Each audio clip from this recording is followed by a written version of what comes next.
स्वागत करता हूं मैं ओमराज सरदार आप सभी का आवाज़ इंडिया के विशेष शो में जिसका नाम है आवाज़ विशेष। दोस्तों, ये जो वर्ष है वो अंतर्राष्ट्रीय मिलेट वर्ष कहा जाता है।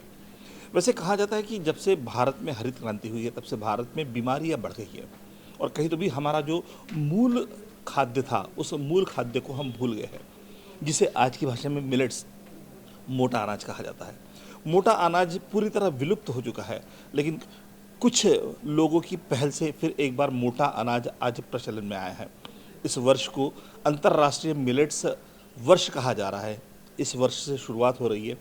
भारत ही नहीं बल्कि विदेशों ने भी ये माना है कि मिलेट्स वाकई में इंसान के सेहत के लिए काफ़ी अच्छे है। यहाँ पर मिलेट्स के ऊपर एक आज अधिवेशन होने वाला है। उस अधिवेशन में हम लोग जाके पता करेंगे किस किस तरह के मिलेट्स हैं, कौन कौन से मिलेट्स हैं और मिलेट्स खाने के क्या क्या फ़ायदे हैं। कहा जाता है कि मिलेट्स खाने के बाद इंसान बीमार ही नहीं पड़ता है, जो कि गेहूँ चावल की वजह से पड़ता है बीमार। तो आइए उस बारे में जानकारी लेते हैं यहाँ के लोगों से मिलकर। अभी आपने यहाँ पर कितने तरह के मिलेट्स यहाँ पर लाए हैं जो मोटा अनाज बोला जाता है? कितने तरह का मोटा अनाज आप लोगों ने यहाँ पर लाया है? हम लोगों ने वैसे अगर ये देखा जाए तो 6 प्रकार का मोटा अनाज है, लेकिन ये 6 की अगर अलग अलग वैरायटियाँ देखेंगे तो आज की स्थिति में अगर हमें देखते हैं तो लगभग 36 प्रकार के लाए हैं। 36 प्रकार। तो मतलब हर एक अनाज में, मोटा अनाज में वेराइटीज अलग अलग? बिल्कुल। जैसे अगर हम वेराइटीज का क्या क्या फायदा होता है अलग अलग वेराइटीज का और क्या क्या होता है? देखिए, अगर हम अलग अलग वैरायटी में 2 चीज़ों पे आपको मतलब ये प्रेजेंट करना चाहूँगा। एक तो पहला अगर हम कुटकी का देखें, कुटकी का जो सिताही कुटकी है, अगर हम लोग उसको अगर मतलब अगर सिताही कुटकी की अगर सूप खासकर अगर ग्रीष्म काल में अगर खाएंगे तो कहीं पर भी वो मतलब हमको फिर लू नहीं लगेगा। जैसे बहुत बार बार प्यास लगती है या जो जैसे डिहाइड्रेशन की जो शिकार होती है तो उससे हम बच सकते हैं। ठीक, तो उसके अगर हमें देखते हैं जो कुटकी की 7 वेराइटियाँ हैं, उसी टाइप से कांग है। कांग की एक देखते हैं कि एक ब्लैक कांग है, एक रेड कांग है और एक वाइट कांग है। अगर हम ब्लैक कांग जिसको कैल्शियम की अगर कमी होती है उसको अगर हम खिलाएंगे, आप उसका सीधे ट्रे देख सकते हैं कि 21 दिन आप खिला के देखिए, जिसको अगर कैल्शियम की कमी है तो वो दूरी हो जाएगी मात्र 21 दिन में। दूसरा अगर हमें देखते हैं कि जो रेड वाला है जिनको आयरन की कमी है, अगर उसको अगर हमें खिलाएंगे तो वो भी मतलब आप मतलब उसका तो 15 दिन में ही असर दिखना शुरू हो जाएगा। तो इतना अच्छा ये होता है। दूसरा एक चीज़ मैं आपको थोड़ा प्रेजेंट करना चाहूँगा।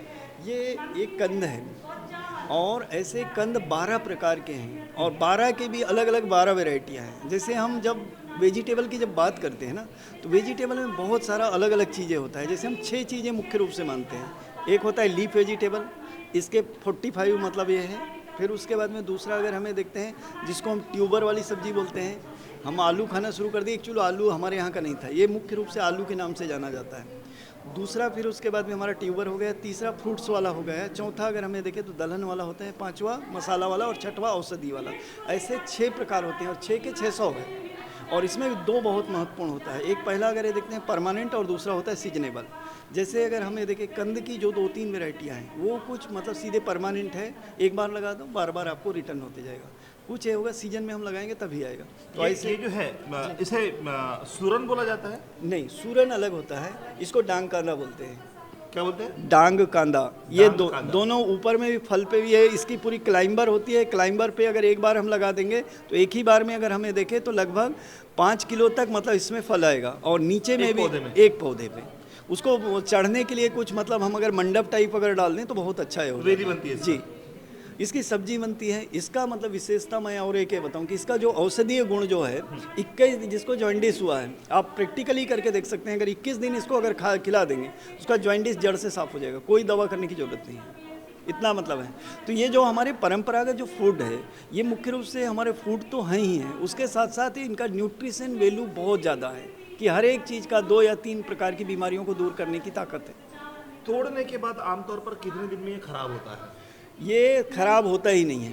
एक्चुअली इसको अगर आप कहीं पर भी रख देंगे तो ये खासकर मई का जैसे माह होगा, आप ऐसे करके रख देंगे तो इसमें अपने आप मतलब एक बेल आ जाएगी और इसको अगर आप लगा देंगे खराब नहीं होगा। तो इसे पानी देने की जरूरत नहीं पड़ेगी? कुछ भी नहीं। अब फिर उसके बाद में आप मतलब इसको ट्रांसप्लांट कर सकते हैं, आप कहीं भी रख के रख सकते हैं इसको और आप देख सकते हैं प्रैक्टिकली इतना ताकतवर। उसके अलावा एक और है, इसको बोलते हैं रताल कांदा। इसकी विशेषता है ऊपर भी फलता है और नीचे, लेकिन ये ज़मीन में ज़्यादा आता है। ये लगभग अगर ठीक से प्रोसेस करके एक किए तो 3 साल में लगभग एक ही इससे कम से कम 10 से 15 किलो आ जाएगा। और ये क्या फ़ायदे हैं? इसके भी अगर हमें देखें तो मुख्य रूप से फूड है, मतलब हम जो हमारे परंपरागत जो फूड है ना, ये फूड के साथ में हमारा जो न्यूट्रिशन जो ये है उसको परिपूर्ण ये करता है। दूसरा मतलब इसका मेडिसिनल मतलब ताकत ये है कि जैसे कई लोगों को जो मतलब अगर हमें देखते हैं कि बहुत ज़्यादा एसिडिटी का प्रॉब्लम होता है, ये अगर हम खिलाएंगे तो ख़त्म हो जाएगा। जैसे कई लोग आलू खा नहीं पाते, जैसे डायबिटीज़ वाले को आलू मतलब मुख्य रूप से मतलब उनको वर्जित होता है, हम इसको खिला सकते हैं। किस तरह के आप यहाँ पर प्रोडक्ट्स लेके आए हैं? आप पश्चिम महाराष्ट्र से आए हैं? हाँ जी सर। और हमने सुना है कि कुछ लोगों का प्रतिनिधित्व भी कर रहे हैं, हाँ जी। किसानों का। हाँ। तो मिलेट्स में कौन कौन सी चीज़ों का उत्पादन वहाँ पर हो रहा है, मैं ये जानना चाहूँगा। हाँ, एक तो पहली बात ये बोलता हूँ मैं, हमारे सातारा जिला में 3 कंपनियाँ हैं और कोल्हापुर में 2 कंपनियाँ हैं जो कि खास करके ज्वार, रागी और बाजरे पे काम कर रही है। बाकी के भी है लेकिन मिलेट्स में के 3 हैं। उसमें ये जो हमारा चल रहा है वो SFAC नई दिल्ली इनके आर्थिक सहाय्य से और न्यूसीड नागपुर जो है मालवीय साहब जी, उनके सपोर्ट से हमारा कंपनी चालू है। हमारे सब मिलके 5000 फार्मर उनके अंडर जुड़े हुए हैं। उनको हम सब तरह के सुविधा उपलब्ध करके दे रहे हैं, जैसे कि उनका अनाज खरीदी करना, उस पर प्रोसेस करके उसका ज़्यादा से ज़्यादा वैल्यू बना के किसानों को उनका फ़ायदा करके देना, और जो कि उसमें लागत जो लगती है उसके लिए थोड़ा प्रयास करके वो लागत कम करके उनका जो उत्पाद है वो बढ़ाना, इस पे काम चालू है। तो अभी यहाँ पर आप कौन कौन सी चीज़ें लेके आए हैं? हाँ, यहाँ पे देखो जो होल ज्वार है वो लाए हैं। वो ज्वार के बाद उसका ये जो दलिया बनता है ज्वार का, जो जिन लोगों को इंडाइजेशन का प्रॉब्लम है, वो अगर शुगर वाला है, क्योंकि शुगर वाले को थोड़ा इंडाइजेशन होता है, पेट साफ नहीं होता है, तो उसके लिए अगर ये वो यूज़ करेगा तो उसका पेट सही रहेगा। उसी तरह से बाजरा है, बाजरे का आटा लाए हैं और बाजरे का ये बाजरे की ये चकली है, ये फ्राई करके खा सकते हैं। और ये बाजरे की रोटी है, इसमें खाली हल्दी और जो सेंधा नमक होता है और बाजरा का आटा वही यूज़ हुआ है। ये रोटी को 3 महीने सेल्फ लाइफ है, 3 महीने इसको कुछ नहीं हो सकता है, फ्रिज के बाहर भी रखे तो 3 महीने तक 3 महीने तक चलेगा, कोई प्रॉब्लम नहीं प्रिजर्वेटिव क्या डाला गया है? कोई नहीं है सर प्रिजर्वेटिव, विदाउट प्रिजर्वेटिव। बस खाली रोटी बनाया, कड़क किया और धूप में उसको सुखाया, बस पैक किया बेक और करके सुखाया है उसको? हाँ जी, बेक करके। अच्छा। उसके बाद में ये नाचनी, इसको रागी बोलते हैं। इसमें तो बहुत सारे न्यूट्रिशन रहते हैं, इसके ऊपर भी बहुत सारा काम चालू है। के बारे में तो काफ़ी सारे लोग पता है। और उसके बाद ये खपली गेहूँ, देसी गेहूँ आता है। हाँ। इसमें बिल्कुल ग्लूटेन नहीं रहता है। जिसको गेहूँ का आटा रिस्ट्रिक्ट होता है उसके लिए ये खाने के लिए अच्छा है। ज़्यादातर करके हार्ट पेशेंट को गेहूँ मत खाओ ऐसा बोलते, उसको अगर खाना है तो इसकी रोटी वो खा सकता है। उसका दलिया भी बनता है, बहुत सारी चीज़, उसका हलवा बना सकते हैं या तो उपमा बना सकते हैं। उसके बाद में एक आइटम है, ये मिलेट में नहीं आता है, लेकिन ये वाइट राजमा है। ये ऐसी चीज़ है कि अगर किसको किडनी का डिसीज चालू हो रहा है, वो अगर ये खाता है तो उसका किडनी क्लियर करता ही है। ये बहुत वाइट राजमा, तो इसका जैसे उसल बनाते हैं या तो सूखा पतला कुछ भी बना सकते हैं। इसका बहुत टेस्ट रहता है। और इसका दाल बनता है तो ये अपने अरहर के दाल से भी इसका बहुत टेस्ट रहता है। और ज्वार के रोटी के साथ में अगर ये खाते हैं तो इसका बहुत न्यूट्रिशन वैल्यू मिलता है। इसके अलावा यहाँ पे मैं ये मक्का है, ये मक्का जो है सर, इसका बीज पूरा लुप्त के होने के कगार पे है अभी, तो इसकी रोटी इतनी बढ़िया बनती है। मक्का तो मार्केट में मिल रहा है, फिर आप बहुत ये देसी मक्का है सर। अच्छा। जो मिलता है मक्का वो सब हाइब्रिड मक्का है। ये देसी वान है, इसका यील्ड बहुत कम आता है, इसके लिए लोग इसको करते नहीं है, लेकिन हम उनको प्रोत्साहन देंगे ये करने के लिए। और हमारा प्रयास है एक बीज बैंक बनाना, और जो भी ये जो लुप्त होने के कगार पे है उसको बचा के किसानों को उसको बढ़ावा देना करने के लिए, और अच्छा से अच्छा ग्रेन मिलेट्स लोगों को खाने को मिले, लोगों की सेहत अच्छी रहे, इसका हम प्रयास कर रहे हैं। नाचणीबद्दल काय नाचणीचे बरेचसे पदार्थ इथे घेऊन आलात, त्याबद्दलची माहिती द्या। हां हां, हे नाचणीपासून आपल्याला बरेचसे पदार्थ तयार करता येतात. नाचणीचे लाडू वगैरे बनवलेले आहेत. नाचणीचे लाडू आहेत हां तिथे. परत हे नाचणीचे बिस्किट वगैरे बनवलेले आहेत. नाचणीपासून चकली तयार केलेली आहेत. परत हे पापड आहेत. हे पापड तळलेले आहेत की हां, भाजलेले आहेत? तळलेले आहेत ते. तळलेले आहेत. तळलेले आहेत. अच्छा. आणि साधारणतः किती दिवस हे खराब होत नाहीत? हे काय खराब होणारच नाही. ते काय 5-6 महिन्यापर्यंत आपलं टिकतं ते. तळल्यानंतर 5-6 हो महिने हो व्यवस्थित पॅकिंग वगैरे केलं तर ते काय खराब होणार नाहीत 5-6 महिन्यापर्यंत. परत त्याला बर्फी वगैरे बनवली नाचण्याची. नाचणीची बर्फी. बर्फी बनवली. हे नाचणीचं सत्व आहे. काय ह्याच्यामध्ये हे नाचणीचं सत्व आहे. ह्याच्यामध्ये गाजर वगैरे किसून सुकवलेलं आहे. सुकून कांदा, परत आलं, लसूण, मटार, मेथी, मीठ, परत मिरीपूड आणि जिरं याच्यात प्रमाणात घालून हे सत्व बनवलेलं आहे. अच्छा. हे कशाचं काम येतं? हां हे कशाचं काम येतं? हे लहान मुलांना वगैरे बाकी सूप वगैरे बनवण्यासाठी सूपसाठी. हां सूपसाठी केलेलं आहे.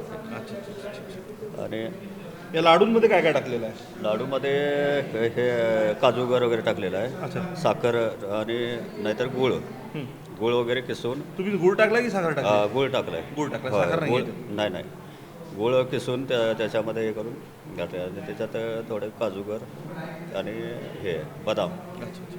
असं त्याच्यात टेस्ट येण्यासाठी घातलेलं आहे. चालेल धन्यवाद. आणि नाचण्याचे केक पॅकिंग केलेलं आहे. या पावडरमध्ये देखील हेच सगळं टाकलेलं आहे या पावडरमध्ये? हो हो याच्यामध्ये हे नाचणीचं फक्त पीठ तयार केलेलं आहे. अच्छा, हे आपल्याला नाचणीचं साधं पीठ आहे? होय साधं पीठ आहे. ज्यापासून आपल्याला भाकरी वगैरे बनवता येतात. आंबील वगैरे बनवता येते. आंबील वगैरे तयार करता येते. सर सभी को नमस्ते। हम डिंडौरी ज़िले से हैं, मध्य प्रदेश से। अच्छा, क्या करते हैं आप?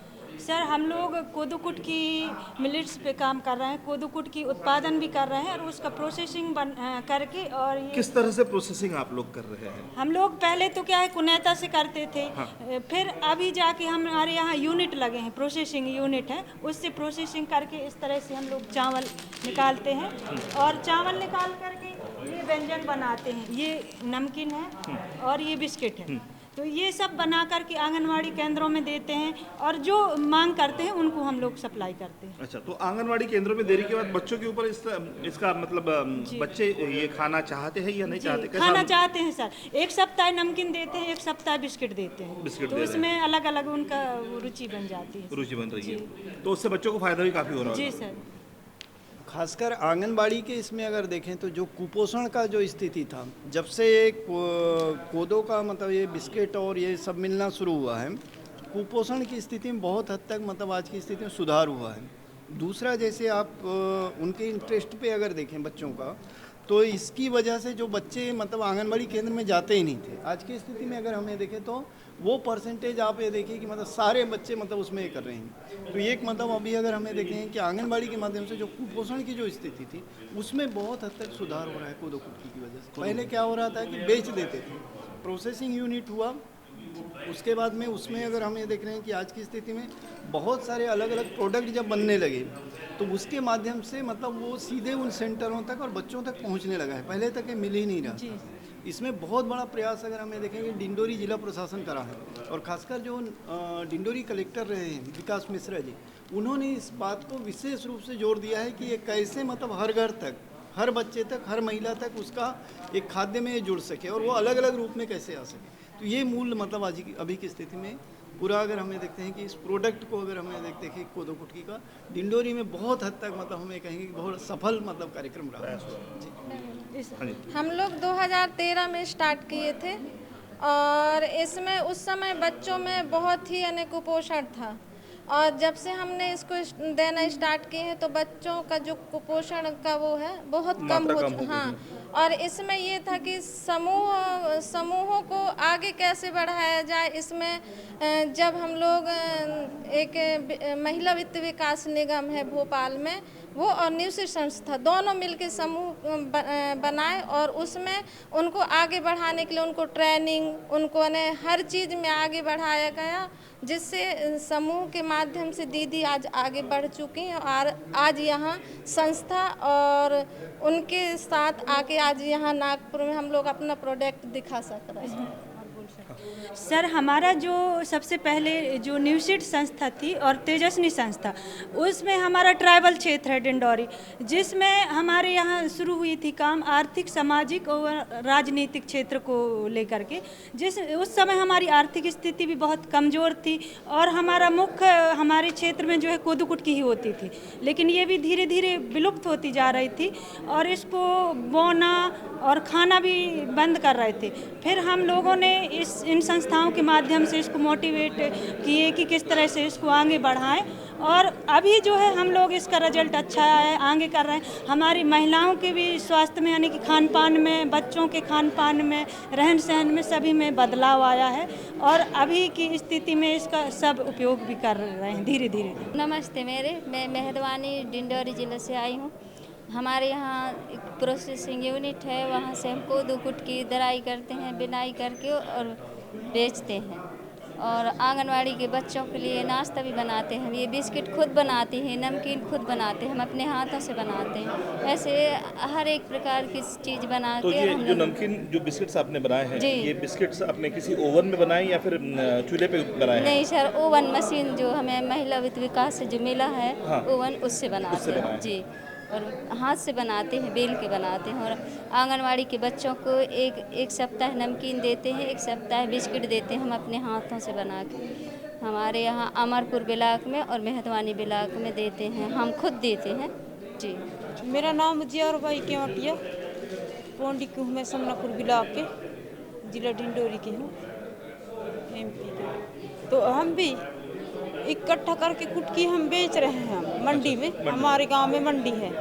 तो हम सोच रहे हैं कि हमारे गांव में मंडी में हम ले रहे हैं समूह द्वारा से कोदो और कुटकी, तो कुछ मशीन आ जाती तो हम कोदो कुटकी छिलका निकाल के हम भी बेचते हैं, नहीं तो कदई बेचते हैं। और मशीन आ जाती तो हम कुछ कुछ बना के बेचते हैं, नमकीन, बिस्किट, ऐसे कह के हम भी सोच रहे हैं। मैं तो पहली बार दक्षिण अफ्रीका गए हूँ। अच्छा, कहाँ गए थे आप? दक्षिण अफ्रीका गए। दक्षिण अफ्रीका गए थे आप? हाँ, दक्षिण अफ्रीका गए। हाँ हाँ, तो वहाँ का तजुर्बा कैसा रहा आपका? वहाँ तो कुछ नहीं मिलता, मात्र गोश्त मिलता। अच्छा। हाँ, ज़्यादा करके गोश्त मिलता। पाकिस्तानी होटल में जाके हम दाल चावल खाते, बहुत दूर जान है खाए ला। तो वहाँ का आपका तजुर्बा कैसा रहा, ये सारी चीज़ें वहाँ ले जाने के बाद? इसको हम नहीं ले जाए, हाँ। इसको हम नहीं ले जाए, हम जंगल, जल, जमीन, हाँ। इसके बारे में बताए, इसके बारे में हाँ, बता रहे थे। और खनिज खन रहे ना, बॉक्साइट निकाल रहे, उसके बारे में गए थे और हम उसको बारे में बताए थे। हमारे जो पूर्वज का, इनके बारे में भी बताए थे, सबके बारे में बताए थे हम। जो हमारे पूर्वज में यही चलता था पहले, कोदो कुटकी, सावा, बाजरा, जुआर, सिकिया, कांग, कतकी, सलहार, मड़िया, इनके रोटी खाते हैं। डिलीवरी होता है अभी तो अभी कोदो के भात बनाते हैं, मड़िया के रोटी। घर में जब डिलीवरी होते हैं तो हम जड़ी बूटी नहीं लगाए, और हम जंगल के जड़ी बूटी, हाँ जी, सूजी गोली की जरूरत नहीं पड़ता है, उसी को खा लेते हैं हम घर में, ताकत हमारा बढ़ जाती है। तो मतलब प्रेग्नेंट महिलाओं के लिए भी बहुत अच्छी चीज़ है, बहुत अच्छी चीज़ है हमारा, उसको खा के हम मजबूत हो जाते हैं अंदर से। कम से कम हम एक माह आखिर खाएं हम कोदो के भात और मड़िया के रोटी, तो हम मतलब कुछ जड़ी बूटी नहीं लगा, ना फिर सूजी गोली भी नहीं लगा। एला खाए लें तो हम फुर्सत के साथ 5 दिन में हम बच्चा लपाए के और हम खेत में जाते रहते हैं। मतलब आफ्टर प्रेगनेंसी के बाद 5 दिन में आप काम पे लग जाती है सारी चीजें खाकर? हाँ, 5 दिन में हम डिलीवरी हो के स्वयं 5 दिन में हम बच्चे पिठार में बह के और हम खेत चले जाते हैं। तो अगर शहर की महिलाओं ने ये सारी चीजें खाए तो वो भी इस तरह से काम कर सकती हाँ, है? कर सकती है, कर सकती है। जी सर। आप अमेरिका जाके आई? जी सर। तो अमेरिका का तजुर्बा आपका कैसा रहा?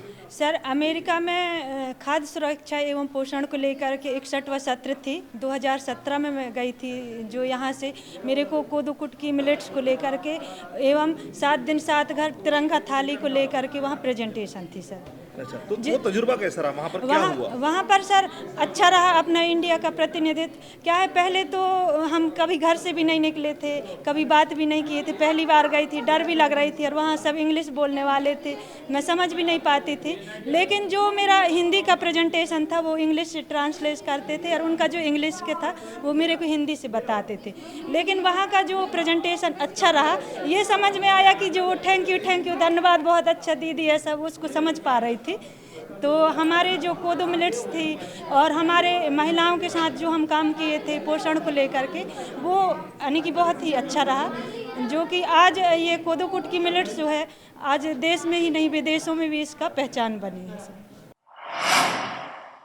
National institute of women child and youth development व विश्वेश्वरैया नेशनल इंजीनियरिंग इंस्टीट्यूट यानी VNIT और cotton development directorate office Nagpur, इनके सौजन्य से ये यहाँ पर 2 दिन का अधिवेशन मिलेट्स उत्पादक जो समूह है, किसान है, उनका सम्मेलन यहाँ रखा है और इसमें टेक्निकल लोग भी शामिल हैं। ये सम्मेलन का मुख्य उद्देश्य है कि जो अंतर्राष्ट्रीय मिलेट ईयर घोषित किया गया है और उसमें भारत का एक बड़ा योगदान है, और आदिवासी क्षेत्र जो है वो अभी हमारे सेंट्रल इंडिया में देखा जाए तो कुछ जो आदिवासी क्षेत्र है और जो मार्जिनलाइज्ड एरिया है, जैसा आपका सातारा हो गया, कोल्हापुर हो गया, इधर आपका कुछ विदर्भ में गढ़चिरौली के कुछ पार्ट में हो रहा अभी, उधर मध्य प्रदेश में अगर हम जाएंगे तो डिंडोरी डिस्ट्रिक्ट है, मंडला है, फिर उधर कुछ बालाघाट का कुछ एरिया है, इधर छत्तीसगढ़ में है, गरियाबंद का है, पहाड़ी कोरबा का एरिया है। तो विशेषकर ये आदिवासी क्षेत्र में ही ये मिलेट्स अभी ज़्यादा बचे हुए हैं और बहुत सारे मिलेट्स की प्रजातियां जो है वो लुप्त होते चली गई हैं, कुछ तो उसमें से बिल्कुल बंद हो गई हैं। ऐसी परिस्थिति में अंतर्राष्ट्रीय स्तर पर और देश में मिलेट को लेकर के क्या चल रहा है, ये आदिवासी क्षेत्र में अभी इस संदर्भ में बहुत कुछ जानकारी नहीं है और लोगों को भी इसके बारे में महत्व मालूम नहीं है। अगर इसका महत्व पहले से बताया गया होता, जो 30 साल पहले करना था, तो शायद ये मिलेट ख़त्म नहीं हुआ रहा था। तो जो 30 साल पहले नहीं हुआ वो अभी हम करने जा रहे हैं, मतलब फिर से वो रीजनरेट होना चाहिए वो।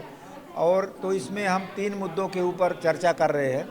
एक तो ये है कि हमारा जो ग्रामीण क्षेत्र है जहाँ पर मिलेट हो रहा है, ये मिलेट का महत्व अंतर्राष्ट्रीय और राष्ट्रीय स्तर पर क्या है, ये चीज़ों को हमको किसानों तक पहुँचाना है, जिससे कि उससे उनको मोटिवेशन मिले और वो उत्पादन इसका उस तरीके से बढ़ाएं हो। नहीं तो उनको लगेगा कि ये तो गरीबों का, पहले गरीबों का ही खाना मानते थे, कोदो कुटकी मतलब गरीबों का, तो अभी ये अमीरों का खाना हो गया। ये लोगों को, किसानों को मालूम होना चाहिए, तो उसका प्रचार प्रसार कैसे करना। दूसरा, इसका महत्व शहरों में भी देना है, क्योंकि जो युवा पीढ़ी है वो बर्गर और बाकी की चीज़ें खा रही, फास्ट फूड खा रहे, लेकिन इसमें न्यूट्रिशन कितना है, न्यूट्रिशन वैल्यू कितनी है, इसमें एनर्जी कितना है, इसकी जानकारी शहर के लोगों को हो, जिससे कि शहर ही उसका मार्केट है, तभी उसका मार्केट बढ़ पाएगा। तो मतलब प्रोड्यूसर टू कंज्यूमर ये डायरेक्ट कैसे पहुंच सकेगा, ये लिंक के लिए अवेयरनेस करना है। तो उस पर चर्चा हो रही कि इसको कैसा करेंगे। दूसरा है कि जो टेक्नोलॉजी की इंस्टीट्यूशन है, जैसे VNIT है, फिर आपका जो IMM है, जो है आपका इंडियन मैनेजमेंट इंस्टीट्यूट है, बाकी के भी जो बिजनेस इंस्टीट्यूशंस है, टेक्निकल इंस्टीट्यूशन है, वो किस तरीके से इसमें मदद करेंगे, उनके प्रतिनिधि भी इसमें शामिल है, वो भी विचार विनिमय हो रहा है इसमें। और तीसरा ये है कि इसका जो मुख्य रूप से कंजर्वेशन और संवर्धन कैसा करेंगे, क्योंकि जो बीज ख़त्म हो गए हैं वो हम किस तरीके से बचाने की प्रक्रिया शुरू करेंगे। तो क्या गांव-गांव में हम जहां मिलेट का एरिया है वहां क्लस्टर एरिया में हम बीज बैंक बना सकते हैं क्या, क्योंकि बीज इकट्ठा करना अब ज़रूरी है कि जहां ख़त्म हो गए बीज, वो बीज इकट्ठा करेंगे तभी फार्मर तक पहुंचा पाएंगे।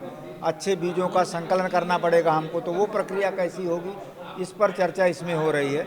और तीसरा है कि सबसे बड़ी चुनौती ये है कि अब मिलेट ईयर घोषित हो चुका है, ऐसी स्थिति में बहुत सारे लोग मार्केट में आएंगे, इसका बिजनेस के क्षेत्र में जाएंगे, प्रोडक्शन में भी कुछ लोग बाहर से उतर सकते हैं, तो कहीं इसकी दौड़ में वो ऐसा ना हो जाए कि हमारा जो इंडिजिनस सीड है मिलेट का, मतलब जो परंपरागत बीज है, वो कहीं हाइब्रिड में बदल के दूसरों के हाथ में न चला जाए। तो जैसे आज हम बाकी के बीज खरीदी करने के लिए कंपनियों के पास दौड़ रहे, किसानों के हाथ से सब बाहर चला गया, वैसे मिलेट भी बाहर न चला जाए। ये चुनौती है अभी आज के परिस्थिति में। तो इसको भी किस तरीके से हमको हमारे परंपरागत बीजों को, कैसे मोटे बीजों को बचाना है, जिससे हम परावलंबी नहीं बने। गांधी जी बोलते थे खेती परावलंबी नहीं होनी चाहिए, स्वावलंबी बननी चाहिए। तो उस स्थिति में वे स्वावलंबी मिलेट्स बना रहे किसानों के लिए, उसके ऊपर भी हम लोग कैसी प्रक्रिया आगे चलाएंगे, इस पर चर्चा हो रही। और इसका मार्केटिंग कैसे किया जाए, और इसका ये मिलेट्स को सरकार कई चीज़ों में ले जा सकती है। लोगों किसान को भटकने की ज़रूरत नहीं है। इसका उदाहरण आपने देखा होगा कि जो इंटरव्यू लिया है आदिवासी महिलाओं का डिंडोरी डिस्ट्रिक्ट में, वो वहाँ पर वहाँ के एडमिनिस्ट्रेशन ने जो अपने कदम उठाया कि 400 आंगनवाड़ी को आज सप्लीमेंट्री न्यूट्रिशन के रूप में रोज़ कोदो कुटकी मिलेट का प्रोडक्ट बच्चों तक जा रहा है। उस तरीके से अगर सरकार चाहे कि जितने आंगनवाड़ी देश में है, जितने मध्याह्न भोजन हैं, जितने आश्रम स्कूल है आदिवासियों के, और ऐसे बहुत सारे जहाँ पर सरकार खुद ही भोजन और न्यूट्रिशन पहुँचा रही है, अगर उसमें मिलेट शामिल कर दे तो ये किसानों को का जो मिलेट है वो वहीं तक अभी खप सकता है बहुत सारा, बाकी तो फिर और लोग जो लेंगे तो अलग होगा। तो सरकार भी इसमें अपने कार्यक्रमों में इसको किस तरीके से जोड़े जिससे कि किसानों को उसकी फेयर प्राइस मिल सके। तो इस तरीके के मुद्दों को लेकर के हम लोग यहाँ पर चर्चा कर रहे हैं कि और आगे का ये 10 साल का आगे का रणनीति मिलेट्स को लेकर के हम सब मिल कर के, जो टेक्निकल इंस्टीट्यूशन है, फार्मर्स है, और बाकी के भी जो इसमें स्टेक होल्डर्स है, गवर्नमेंट है, ये सब मिल कर के हम इसको कैसा आगे बढ़ा सकते हैं। तो एक जॉइंट एक्शन प्रोग्राम ये कल हम लोग तैयार करके, और सेंट्रल इंडिया की एक कमेटी भी हम बना रहे हैं कि जो निरंतर इसके ऊपर काम करते रहेगी। तो इसमें भी VNIT का काफ़ी योगदान है। इनके मार्गदर्शन में हम टेक्निकली आगे इसको कैसे ले जाएंगे, ये सब तय करना है इसमें। नमस्कार। आज यहाँ 2 दिन का जो मध्य भारत में श्री अन्न के ऊपर सम्मेलन लिया जा रहा है। ये जो राष्ट्रीय महिला, बाल एवं यूथ डेवलपमेंट जो इनके तथा कपास विकास निदेशालय, भारत सरकार, जो कृषि मंत्रालय एवं किसान कल्याण विभाग के अंतर्गत आता है, तथा ये VNIT नागपुर तथा अन्य जो फाउंडेशन है यहाँ जो VNIT में, इसके तहत लिया जा रहा है। जो इस साल 2023 को जो अंतर्राष्ट्रीय मिलेट्स ईयर जो मनाया जा रहा है, इसी के अंतर्गत एक 2 दिन का सम्मेलन लिया जा रहा है। इस सम्मेलन में महाराष्ट्र, मध्य प्रदेश, छत्तीसगढ़, उत्तर प्रदेश के यहाँ से FPO जो किसान संगठन होते हैं उनके प्रतिनिधित्व यहाँ आए हैं, जो अन्य किसानों से जुड़े हुए हैं उसका प्रतिनिधित्व करते हैं।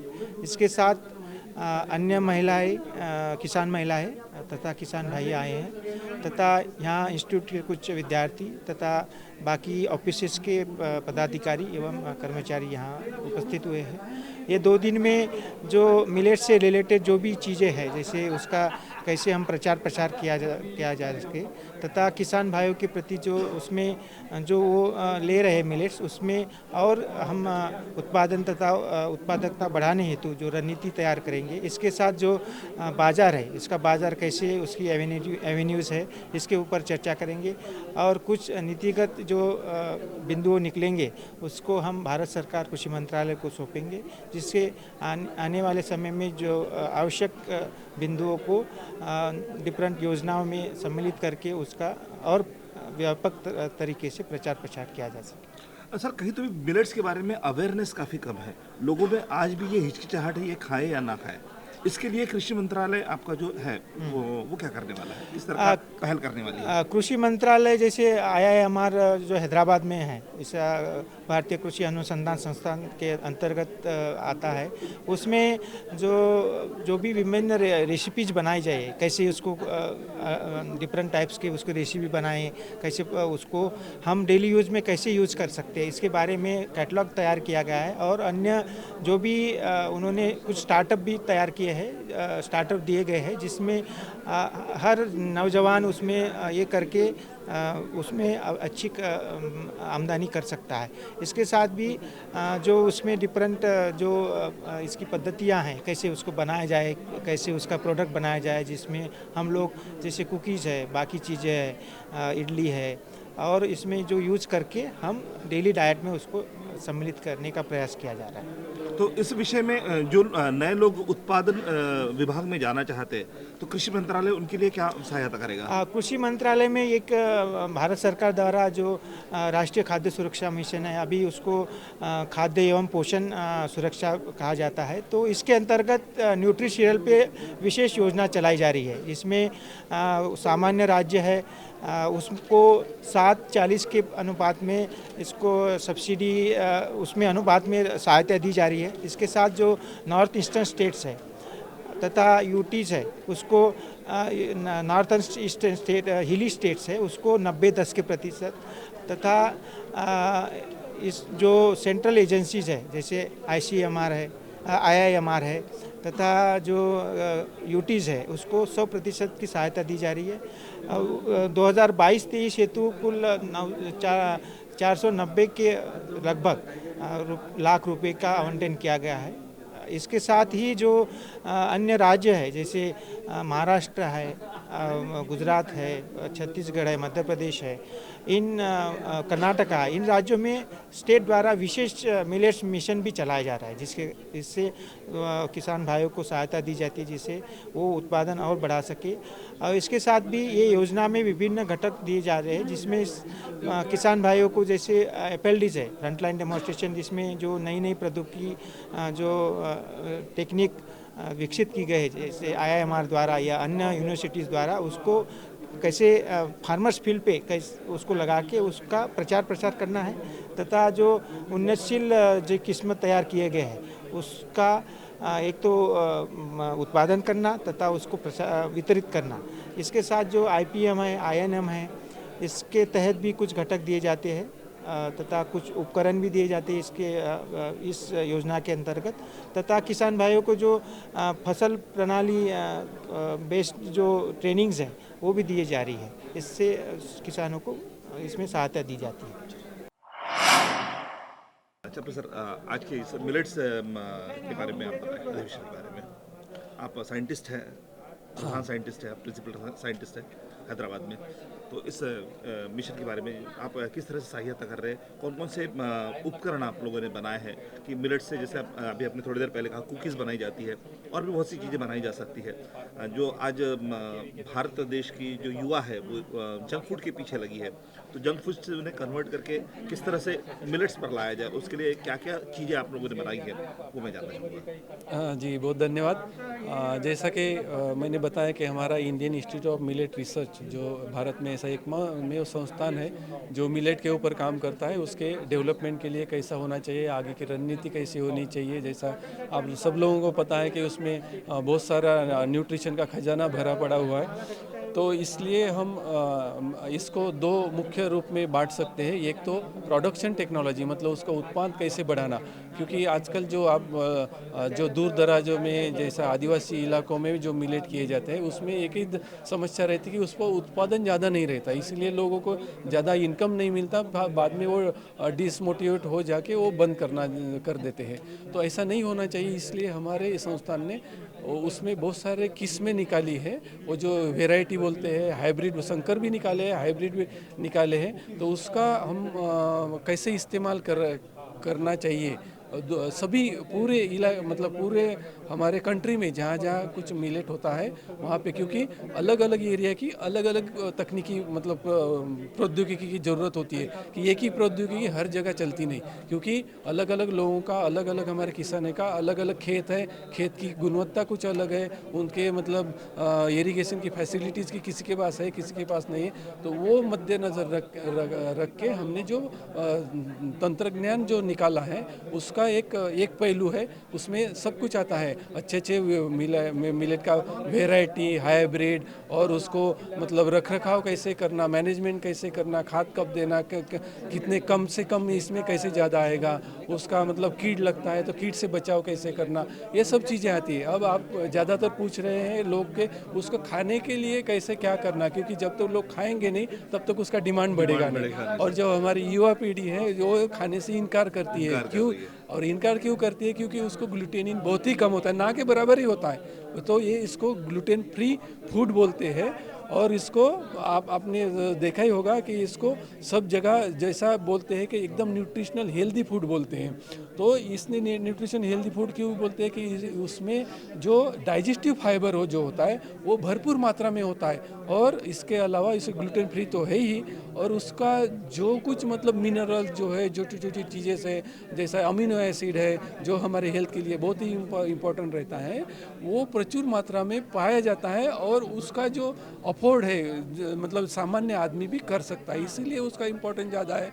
अभी बात आती है कि इसको बनाना कैसे और मशीनरी क्या है, तो ये हमारा जो संस्थान है अनुसंधान संस्था है, हमारे यहाँ रिसर्च किया जाता है, मशीनरी हम डेवलप करते नहीं, लेकिन हम जो कुछ मतलब प्रोडक्ट बनाने के लिए कैसा मशीन चाहिए, उसको मतलब क्या बनना चाहिए, इसके लिए हम गाइडेंस देते हैं प्राइवेट लोगों को, फैब्रिकेटर जो रहते हैं कि नहीं हमको अगर रोटी फॉर एग्जांपल मैं बताऊंगा कि अगर रोटी बनाने का मशीन है, क्योंकि आजकल महिलाओं को बहुत दिक्कत जाती है, जैसे गेहूँ की रोटी वो 5 मिनट में बना देगी, क्योंकि उसमें जो आटा भिगोती है उसमें वो भिगोने के बाद जल्दी से उसका डो बन जाता है, मतलब जो हुंडा होता है, बाउल होता है, हाँ वो जल्दी से बन जाता है, क्योंकि उसमें ग्लूटेनिन होता है, तो ये आसान हो जाता है, वो तुरंत बना लेगी। लेकिन अगर ज्वार की रोटी बनाने के लिए बोलेंगे तो वो बनाने में दिक्कत आती है, क्योंकि उसके गर्म पानी डालना पड़ेगा वो आटे में, तब उसका डो बनेगा, क्योंकि उसमें ग्लूटेन नहीं होता ना, ग्लूटेन नहीं होता, वो गर्म पानी बनाने के लिए टाइम चाहिए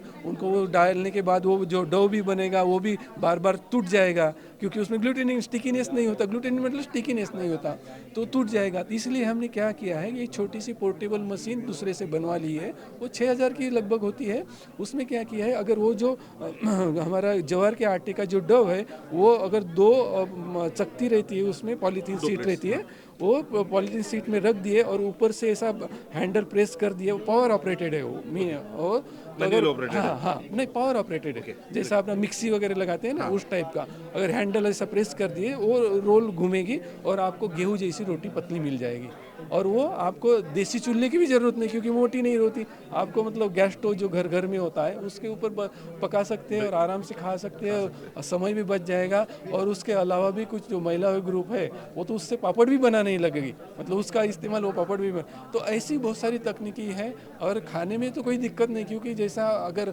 हमारी युवा पीढ़ी जैसी है कि वो जंक फूड खाना पसंद करती है, जैसा उनको किसी को पास्ता चाहिए, किसी को नूडल्स चाहिए, पिज्ज़ा चाहिए, तो वो भी बना सकते हैं, आपको नूडल्स बना सकते हैं, उसमें पास्ता बना सकते हैं, ये डाल के, ये मटेरियल मिलेट का मटेरियल डाल के। जैसा अगर किसी को मीठा पसंद नहीं है तो कुछ लोग उसका मतलब जो पोहा है, जो पोहा तो सबको पता है, ज्वार का पोहा बना सकते हैं आप, रागी का पोहा बना सकते हैं, उसको नमकीन बना के बेच सकते हैं, जैसा अभी थोड़ी देर पहले मैंने बताया कि उसका जो पप जैसा होता है, पॉपकॉर्न जैसा, लाही नहीं, लाही पसंद नहीं करेंगे लोग, खाते नहीं ज्वार की लाही, मैं बोल रहा हूँ ज्वार का पप ऐसा राउंड होता है, वो टूटता नहीं पप होने के बाद, और उसको पॉपकॉर्न जैसा हर कोई आदमी पसंद करेगा, तो ये सब चीज़ें हमारे पास है, और इसको आगे कैसे बढ़ाना इसके लिए भी हमारे पास रणनीति है, उसका हमारे पास स्ट्रेटेजी है। तो सर कुल कितने तरह के मिलेट्स होते हैं? वैसे ये सवाल तो मैंने पहले पूछना चाहिए था, मैं पीछे पूछ रहा हूँ, पर कुल कितने तरह के मिलेट्स होते हैं? जो हमारे भारतवर्ष में जो मिलेट कुल जो पता है मतलब प्रचलित है वो 8 ही है।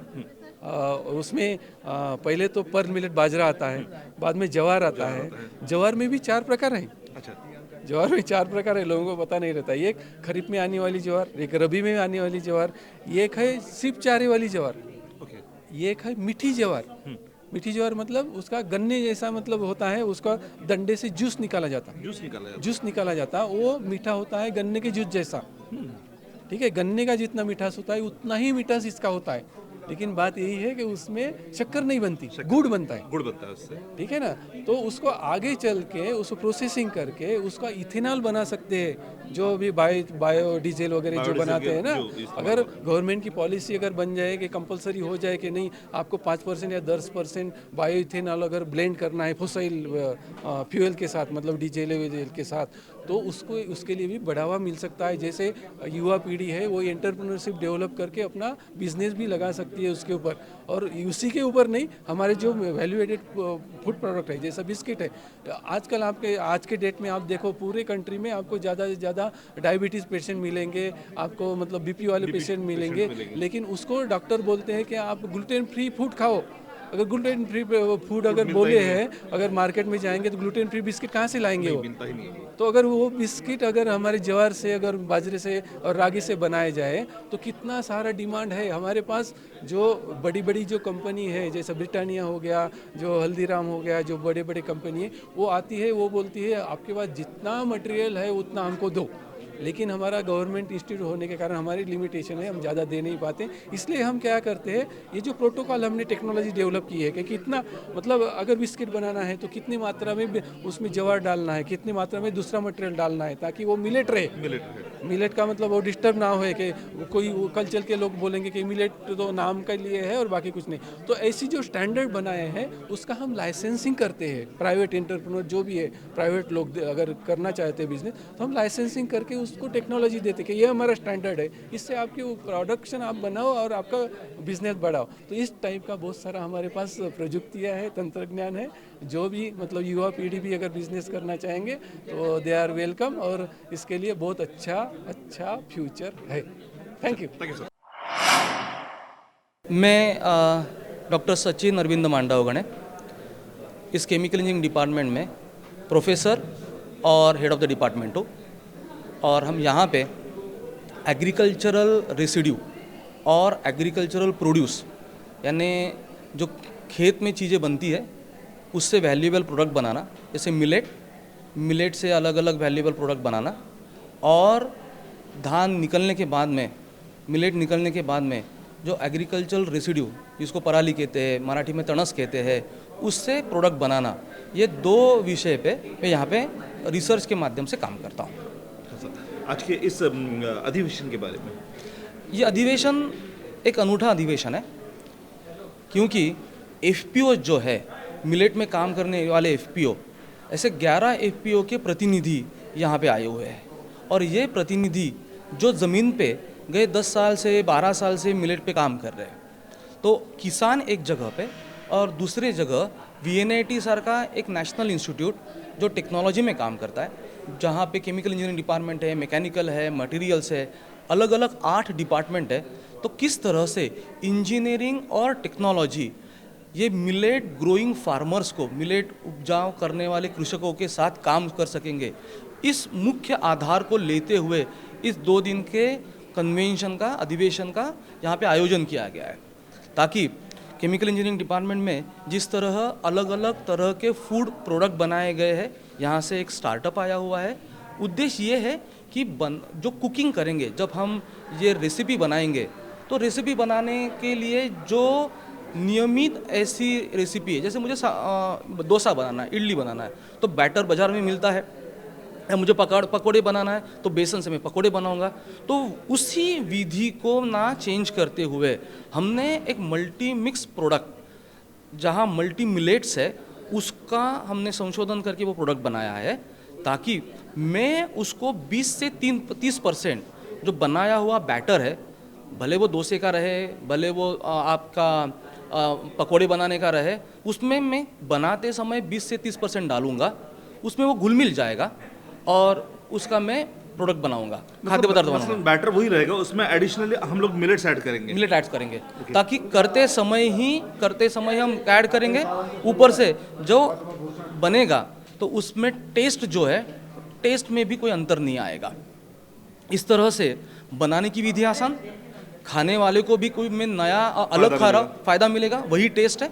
और तीसरा, खाएंगे वही, लेकिन उसका जो पोषण तत्व रहेगा, न्यूट्रिशनल वैल्यू जो रहेगी वो ज़्यादा रहेगी। तो ये प्रोडक्ट हमने लाया है, हमारा VNIT से ही क्रिएट नाम का एक स्टार्टअप है। ये क्रिएट स्टार्टअप के माध्यम से हमने 2 प्रोडक्ट लाए। एक को कहा है हमने न्यूट्री मिक्स।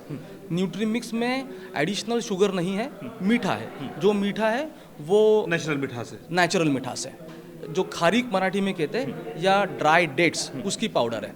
तो उसका इस्तेमाल करके हम खीर है, हलवा है, या बाकी भी जैसे महाराष्ट्र में आपका मोदक बनता है, पूरन पोली बनती है, उसमें स्टफिंग जाएगा। डायबिटीज वालों पेशेंट्स के लिए काफी ज्यादा फायदेमंद, डायबिटीज के लिए काफी फायदेमंद रहेगी। किस तरह की मशीन यहाँ पर इजाद हुई है? मशीन में हम 2 चीज़ों पे काम कर रहे हैं। एक तो उसको कहा जाता है प्राइमरी प्रोसेसिंग, और दूसरा जो है सेकेंडरी प्रोसेसिंग। प्राइमरी प्रोसेसिंग यानी खेत में धान निकलने के बाद, खेत में ये होने के बाद, ग्रेन्स आने के बाद, उस ग्रेन्स को अलग करना, उसके छिलके से सेपरेट करना, ये हो गया प्राइमरी प्रोसेसिंग। तो प्राइमरी प्रोसेसिंग के इक्विपमेंट अभी का जो सेशन है उसमें उसी के संबंध में जानकारी है। और दूसरा जो है वो सेकेंडरी प्रोसेसिंग। सेकेंडरी प्रोसेसिंग में मुझे बिस्किट बनाने हैं, मुझे केक बनाना है, तो ये जो वैल्यूएबल प्रोडक्ट्स है वो बनाने के लिए जो भी सामग्री लगेंगी, वो सामग्री भी हम यहाँ पे केमिकल इंजीनियरिंग डिपार्टमेंट VNIT में हमने बनाई हुई है। क्या बात है सर। तो मतलब आज केक के ऊपर बहुत ज़्यादा लोगों का मतलब ध्यान होता है जी। केक एक मतलब एसेंशियल पार्ट हो गया है, तो वो भी मिलेट से मिल सकता है। जो भी मिलेट से मिलेगा, और आज शाम को सेहतमंद केक मिलेगा, बिल्कुल सेहतमंद मिलेगा। आज शाम को 5 से 8 हम श्री अन्न उत्सव रखे हैं, जिसको हमने मिलेट फूड फेस्टिवल कहा है। सबके लिए ओपन है। यहाँ पे आप समोसा भी खाओगे, उसमें मिलेट रहेगा, कचौरी खाओगे, उसमें मिलेट रहेगा, बाकरवड़ी खाओगे, सेव खाओगे, चकली खाओगे, केक खाओगे।